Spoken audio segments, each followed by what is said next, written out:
thousands of years, and they've always been a very special place to all the people in this local area. Many of the ancient kings are buried here.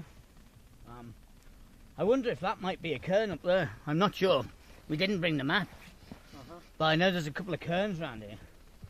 But all the way along this coast, there's like hill fort, yeah, and stone circles, and I mean, there was a lot more stone circles, but the farmers robbed all the stone, you know, to clear for agriculture and stuff. And this way is like a megalithic path. Yeah, very much. Yeah. And as you go further down, as I say, you get to Llandudno, and you got the Great Orme, which is the mountain there, and that's this massive copper mine, which I don't know how long. I don't know the exact dates, but it's 5,000 years old at least, probably more. And you can go inside it. You get a little tram that goes up the side, and you should get Simon to take you there. And it costs a couple of pounds. And you go inside, put a helmet on, and you can go and walk all the way down inside the copper mine. And you can see the chisel marks, and where they probably used to have children working because they were so small to get into the gaps. And it is possible to visit this. Yeah. Yes. Well, it's not far. So I mean, and then literally, as I say, at the start of the Bronze Age in Cornwall, they were mining tin, but they had no copper down there. And North Wales got no tin, but has lots of copper. And so this is where the trade began.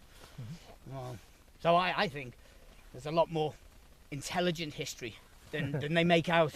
You know, they try to say that there was no culture here before the Romans, and this is nonsense. You know, there was a lot of trade between Europe and Spain and Portugal and Germany, and all the way up the west coast of Scotland and everything. I think lots of trade. I'm sure.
Thank you.